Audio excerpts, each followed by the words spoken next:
Pro-life Virginia, the state that was at the center of a fierce debate on late-term abortion, holds a rally for the unborn. We're on the ground in Richmond. Assault on religious freedom, what the Vatican's Secretary of State says about the persecution of Christians around the world. Call for unity. The leader of NATO heads to Capitol Hill for an historic address to Congress. And servant of hope. Pope Francis reflects on his trip to Morocco and Christian-Muslim relations. On EWTN News Nightly for Wednesday, April 3rd, 2019.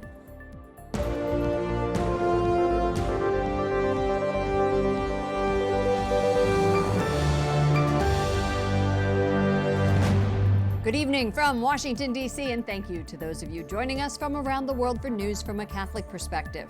I'm Lauren Ashburn. Virginians are fighting back against what they call an abortion culture in their government.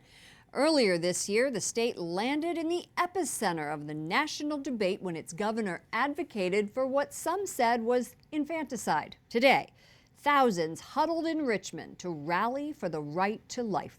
Correspondent Jason Calvi takes us there. They've come from around Virginia, each with their own reason to be here. Pat Shutterly's son Douglas had Down syndrome and died when he was 2 years old. But I continue to say that I learned more about the value of life, what's really important, not money, not status, not position, not wealth, but love. And I think if he had continued to live, I would have probably continued to learn from him. These pro-life Virginians want more babies to teach those lessons of love. So they hit the streets of Virginia's capital. Oh, we're here to stand up for life, as we have been doing for many years. Came out here to make our voice heard and to let people know that people in the state of Virginia do care about life and do desire to see unborn life protected and honored. It was in this capital in January where Delegate Kathy Tran introduced a bill to allow abortion up to birth. A woman is about to give birth. Would that still be a point at which she could request an abortion if she was so certified? She's dilating.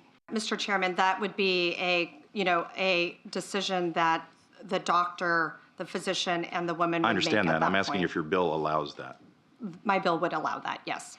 And then Virginia Governor Ralph Northam said this. The infant would be delivered. The infant would be kept comfortable.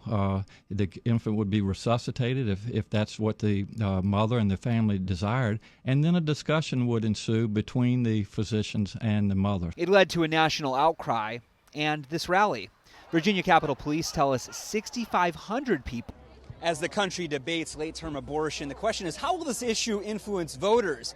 Will this pro-life enthusiasm actually influence voters? Well, we have a test case here in Virginia where every single state delegate and every single state senator is up for a vote. I think it's on people's minds more now than ever with sort of the momentum that sort of the pro-choice movement has had and Governor Northam saying some of the things that he said. Right now is the time where I think we're going to see a lot of people starting to take a stand.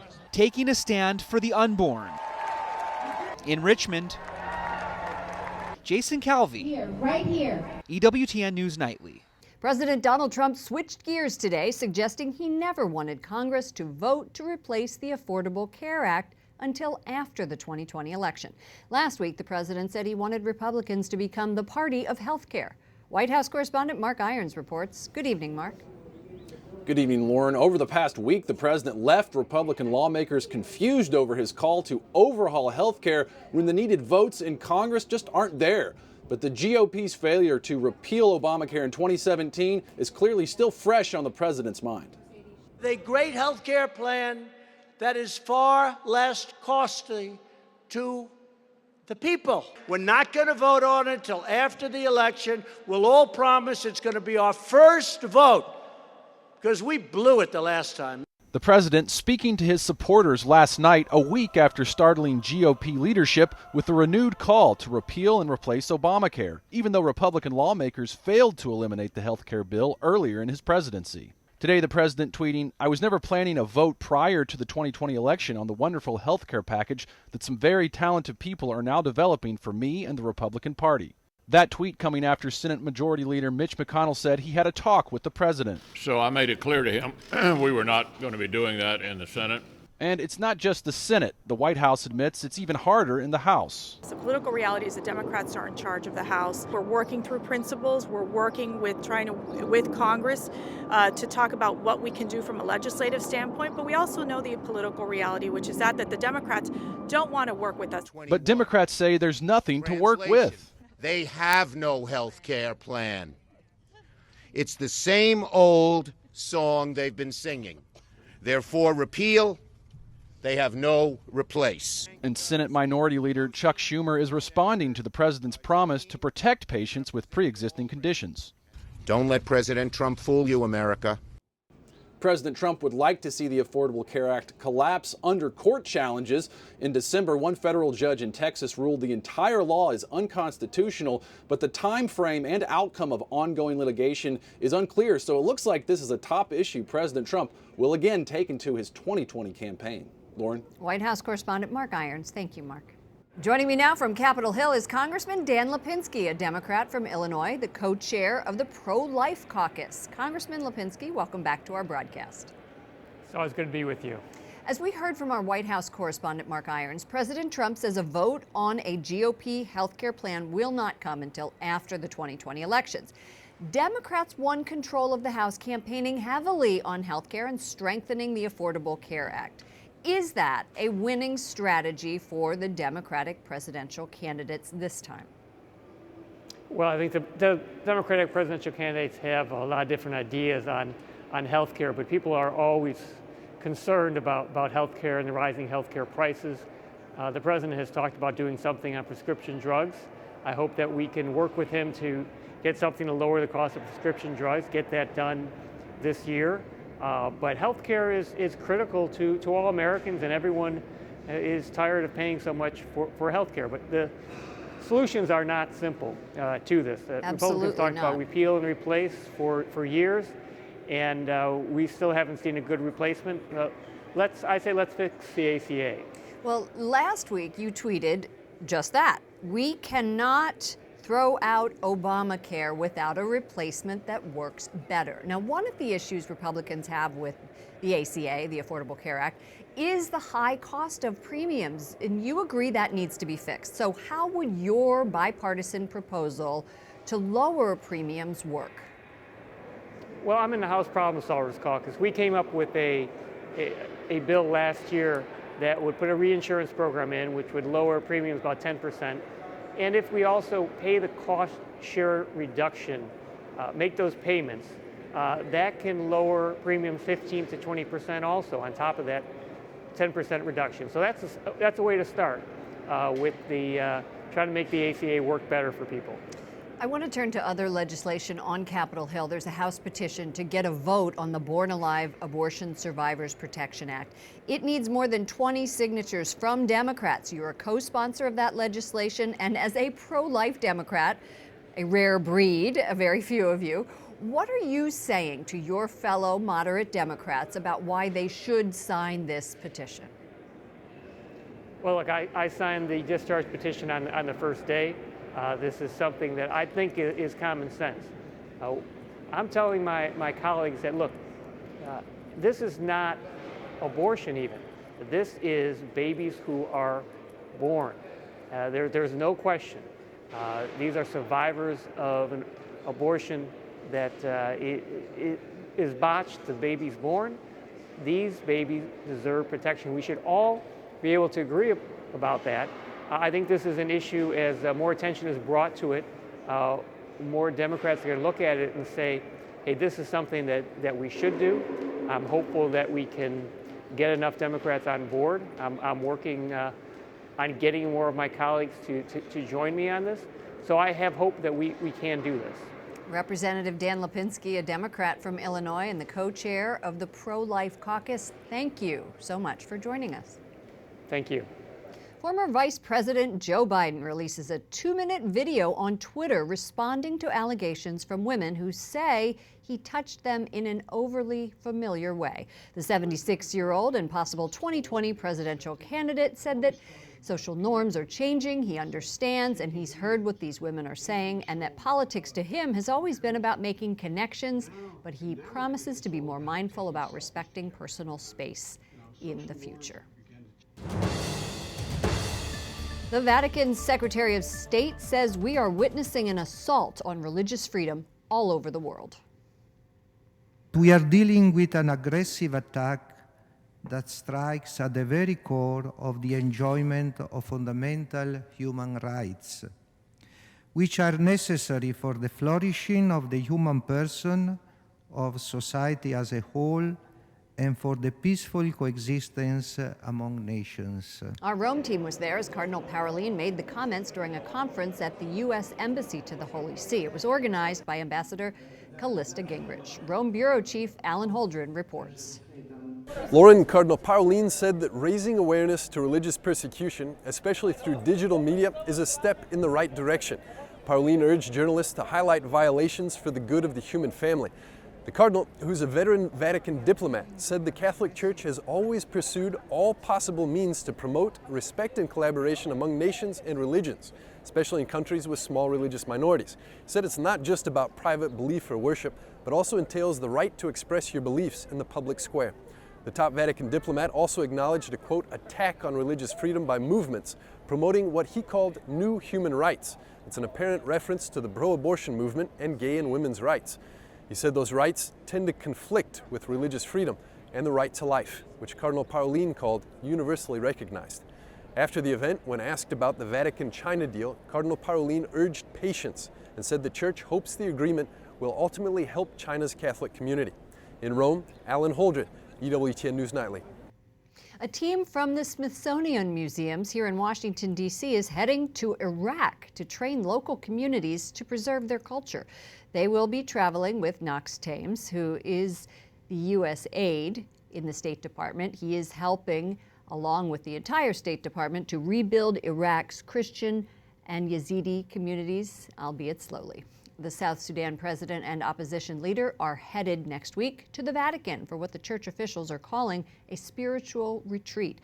Opposition leaders say they hope that it's going to implement the country's peace deal. More than 400,000 people have been killed in South Sudan's years-long civil war.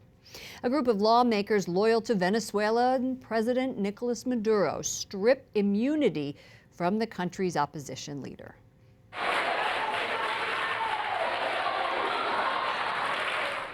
But 35-year-old Juan Guaido remains defiant. He says the only thing the Maduro regime has left is brute force. And while the opposition has hope and trust in each other, more than 50 nations, including the United States, are backing Guaido.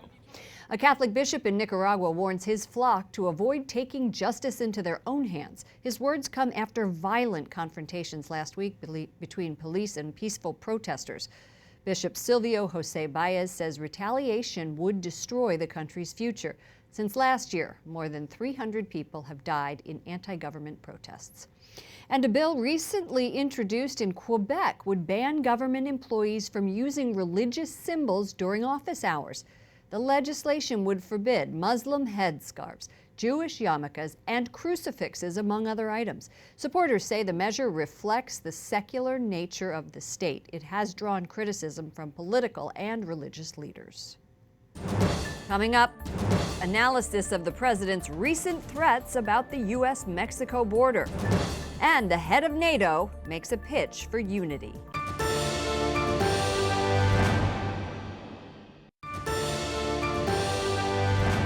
The head of NATO says there are serious divisions within the military alliance. Secretary General Jens Stoltenberg admitted the problems during a joint address to Congress, but he says those divisions are not a sign of weakness. Correspondent Wyatt Goolsbee was at the Capitol to hear the speech and joins us now from the State Department. Good evening, Wyatt. Good evening, Lauren. Tonight, Secretary General Jens Stoltenberg is meeting with Secretary of State Mike Pompeo here at the State Department. This week, both of them have been talking about a wide range of issues with foreign ministers from NATO countries. Despite questions and challenges, the head of NATO is committed to building and expanding the alliance. So the NATO alliance is not only the longest lasting alliance in history, it is the most successful alliance in history. The head of the North Atlantic Treaty Organization, or NATO, getting a lot of applause today during his first address to Congress since becoming the Secretary General. Jens Stoltenberg speaking in Washington this week as NATO marks 70 years since the group's founding. Secretary of State Mike Pompeo hosting foreign ministers at a NATO ministerial this week to talk about the alliance's biggest challenges, including NATO's presence in Afghanistan, the fight against ISIS, and countering Russian aggression in Ukraine. Stoltenberg thanking the United States for supporting NATO since the beginning. America has been the backbone of our alliance. It has been fundamental to European security and for our freedom. We would not have the peaceful and prosperous Europe we see today without the sacrifice and the commitment of the United States. But Stoltenberg also says NATO has been good for the United States in building friendships around the world. His appeal for American support follows President Trump's questioning the benefits of the military alliance. Over the last few years, the president has continued to insist the U.S. is doing the heavy lifting, while fellow members are not spending enough of their GDP on defense. The strength of NATO is that despite our differences, we have always been able to unite around our core task, to defend each other, protect each other, and to keep our people safe. Stoltenberg getting an especially warm welcome from the House Speaker, Nancy Pelosi. Many Democrats have been voicing their strong support of NATO to separate themselves from comments from President Trump. NATO's chief will be in town through tomorrow as he and Secretary of State will hold more talks as part of this week's ministerial. Lauren? Correspondent Wyatt Goolsbee reporting from the State Department. Thank you, Wyatt. President Trump put Mexico on notice that he is going to shut down ports of entry between the U.S. and Mexico if a deal is not reached to limit undocumented migrants from coming to the U.S. DHS Secretary Kirstjen Nielsen arrived in El Paso today. She's been charged with creating an emergency operations center at the border. She has been quoted as saying, "We are going to treat it as if we have been hit by a Category 5 hurricane." The White House says arrests along the southern border have skyrocketed in recent months, and that border agents were on track to make 100,000 arrests or denials of entry in March, which is a 12-year high. More than half of those are families with children who require extra care. Joining me now, Alfonso Aguilar, president of the Latino Partnership for Conservative Principles. Alfonso, welcome back to our broadcast. Thank you. President Trump admits that closing this wall is going to have a big closing the border will have a big toll on the economy, and it would have a negative impact. What does Mexico, our third largest trading partner, need to do to make this not happen? Well, I think they can do a better job in ensuring that those individuals from Central America that enter their territory don't make it all the way to our southern border. Because right now, that's exactly what's happening. They're entering Mexican territory, and they're sometimes even helping them get to our southern border. So Mexico has to take responsibility. I don't think closing the ports of entry is such a good idea. I think even within the White House, there's a lot of debate because of the economic impact it would have. The flow of goods is enormous. So I don't know if that's something that's really going to happen. 5 million jobs, $1.7 billion lost. Where does the White House then go from here? President says his posturing, he called it posturing, was the only way that they're going to get a response. And his economic advisor, Larry Kudlow, said that the president might just try to keep freight lanes open. There is a lot of sort of analysis of different options. It's a lot different than building a wall. Right. Well, I mean, he has the money now. He also declared a national emergency. So for one thing, he should start building the additional fencing between the ports of entry. I think he could have a partial shutdown where he allows for the entry of goods, but not the entry of certain categories of people. For sure, I think for now, I think the directive that asks people who are asking for asylum to petition asylum at the port of entry, I think is going to have to continue, and ask them to wait in Mexico and not allow them to come in the United States. That's going to have to continue to be in place. But let's put things in perspective. For the past months, there have been some arguing that the president was fabricating this crisis. And so far in the year, for this first 3 months, we've had more people try to enter illegally through the border than the entire number last year. So this is a crisis. And Obama's Homeland Security Secretary, former Secretary Jay Johnson, said this weekend that by any measure and indicator, we have a crisis. I don't know if you heard Pope Francis saying over the weekend that political leaders who want walls and other barriers to keep migrants out will end up becoming prisoners of the walls they build. As a Catholic, does this latest posturing by the president give you pause? Not really. I mean, I understand the spirit of what the Holy Father is saying. This is a prudential issue. I think that we have security at our homes where we have fences, we have doors, and I think the same happens at the border. I understand the spirit. I don't think America or President Trump is trying to shut down the country. I think he believes in immigration. He recently said that he wants to see more legal immigrants come in the country. I think he recognizes that our economy needs foreign workers. So I think I agree with the spirit of the remarks of the Pope, but I don't think it's realistic to think that we're going to shut that we don't need fencing. Thank you so much, Alfonso Aguilar, president of the Latino Partnership for Conservative Principles. Up next, a Catholic priest has an announcement on World Autism Awareness Day. And Pope Francis tells the faithful about the highlights of his trip to Morocco.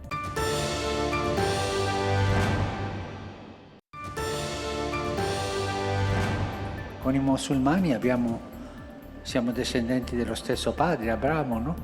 Pope Francis reflects on his recent journey to Morocco. He told pilgrims gathered in St. Peter's Square today for his weekly audience that Catholics and Muslims are descendants of the same father, Abraham.